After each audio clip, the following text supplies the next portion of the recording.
Okay, guys, the only way to find out if it's really the right time to buy or sell in the crypto market or in the financial markets in general, the purpose here is to study and analyze the market from a broad macro perspective, okay? On this channel, I always try my best to summarize and interpret human sentiment and then connect those feelings and emotions with what the actual real world data shows us, okay? Let's take a closer look together at what's happening in general and try to understand the bigger picture by examining the overall trends and patterns that are currently unfolding in the market, okay? All right, welcome. Right now, the entire financial landscape is asking the very same question, whether we're talking about Wall Street or the crypto world. Are we witnessing the bursting of a systemic bubble, particularly the one tied to the multi-billion-dollar investments in artificial intelligence, the so-called AI Capex bubble? Or was what we witnessed a necessary capitulation event, a healthy pullback before the classic end-of-year Santa Claus rally? The market, as you well know, never offers certainties, only probabilities. And today, I want to analyze with you what's happening because we're coming off one of the most complicated weeks in recent years, and we now find ourselves in a crucial phase, both for Bitcoin and for ETH, the macroeconomic context that drives capital flows. Let's start at the epicenter of the current concerns, the stock market and artificial intelligence. If we look at the S&P 500, we immediately notice something different. During this upward trend, the pullbacks have always stopped at the 20 or 50 period moving average. This time, we've lost both of those supports and had to go knock on the door of the 100 period moving average to find buyers. It's a sign of greater weakness. But the real stress is seen in the key artificial intelligence stocks like Oracle and CoreWeave, which have lost 44 and 62% respectively. Guys, that's 44 and 62% from the recent highs. They're CDS, they're credit default swaps, right? In other words, the insurance against their failure have exploded. This doesn't mean the failure is imminent. The priced-in probabilities are still low, around 1.5% for Oracle and 10% for CoreWeave. But it means the market is punishing excesses and aggressively repricing risk in the sector. The tension is palpable, right? Especially as we wait for November 25th, for tomorrow, the date when Michael Burry has promised to release new, explosive data on these companies' balance sheets. Okay, but what does all this have to do with Bitcoin? It has to do with one key word, liquidity. This is where things get interesting, because the Federal Reserve's monetary policy seems to be at a turning point, guys. We're approaching two fundamental events. The end of quantitative tightening. In less than a week, the Fed is expected to officially end QT. That is the first concrete move to switch from a restrictive policy to an expansionary one. Okay? Then there's the FOMC on December 10th. Expectations for a rate cut of 25 basis points, have shot up to 71%. Why this change, of course? It seems the Fed is shifting its focus from inflation to the compression of the labor market, with the unemployment rate on the rise, right? This week will be crucial to confirm these expectations. Tomorrow, November 25th, we'll have crucial data. Retail sales, the producer price index, a key inflation indicator, and consumer confidence. On Thursday, we'll have the Q3 GDP, obviously. On top of that, there are other short-term liquidity factors. Stock buybacks in the US, 5 to 6 billion a day. And the end of the shutdown, which will unlock liquidity from the Treasury's account. All this potential liquidity, where do you think it'll go? This brings us back to the correlation between global liquidity, AM2, and Bitcoin.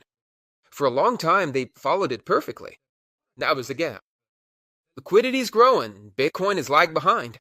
I believe that in the medium to long term, they will tend to converge, right? The more liquidity there is in the system, the more assets tend to absorb it.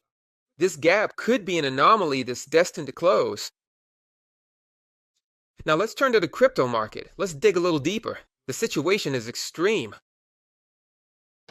As you well know, I also made a dedicated video last week. The Crypto Fear and Greed Index hit levels of 10. For the coin market cap metric, it's the lowest level ever recorded since they started monitoring it in 2023. There's a visceral fear. Okay? In this climate, we're seeing contradictory behavior from institutional players. Take Van Eck, one of the main ETF issuers. When Bitcoin was rising, they were making million-dollar predictions. Now that it's fallen, they're warning about the risks and saying they're ready to pull back, and that maybe they were wrong. Frankly, it seems like a way to cover their asses with investors, right? Don't you think? This doesn't change the fundamental narrative, which is also embraced by BlackRock. Bitcoin is interesting today as an asset, as a store of value, or digital gold. But let's look at the technical data because they tell us the story of what just happened, right? The great deleverage. Before the crash, the global aggregate open interest was at $122 billion. Today, it's been halved to $61 billion, wiped out in a month and a half. It was one of the most violent and numerically largest cleanouts ever seen in this market, a massive deleveraging. Technical analysis, high time frames. We need to look at the high time frames so we don't get swept up in the hysteria, okay? On the weekly chart, there are incredible signs of stress, but also a few positive points. On the support side, we broke below the 100-week moving average, reaching about $80,000, but the weekly close was above it. That's a positive sign amidst the chaos.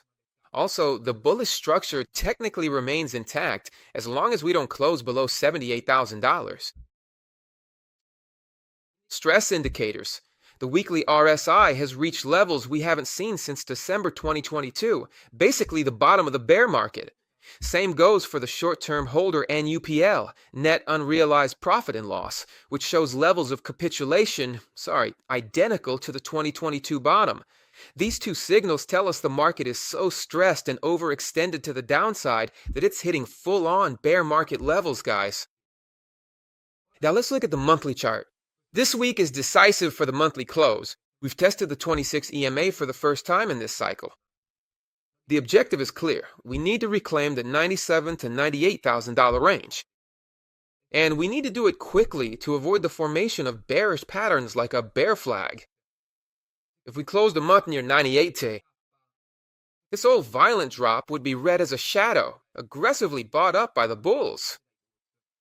Let's look at the total market cap in the altcoins.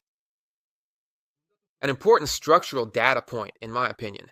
The total market cap, at about $2.97 trillion, is already retesting the highs of the 2021 cycle, which were $3.07 trillion. This tells us two things. One, we're at a crucial cyclical support level. And two, this cycle's different. The growth from the previous high was only 42%, compared to the 300% of the last cycle. The altcoins haven't performed. Almost all the capitalization has been absorbed by Bitcoin. This seriously calls into question the arrival of a traditional altcoin season, like we've known in the past, obviously. Alright, so let's sum things up, shall we? Let's sum it up. We have a stock market worried about the artificial intelligence bubble, a potential pivot from the Fed, the end of QT, and a probable rate cut which could inject liquidity, and a crypto market that has just undergone a violent capitulation, hitting bear market stress levels but holding crucial technical supports. What we've done today is how I do market analysis, right? I try to objectively look at all the factors on the table: technical analysis, sentiment, on-chain data, and the global macroeconomic context that determines liquidity flows. The goal is to remain rational and understand the probabilities beyond the background noise and extreme fear. I hope you like this approach and find it useful. If you want me to do this kind of analysis more often during the week, let me know. Leave a like on this video and write it in the comments, okay? Thanks for watching, and I'll see you in the next one.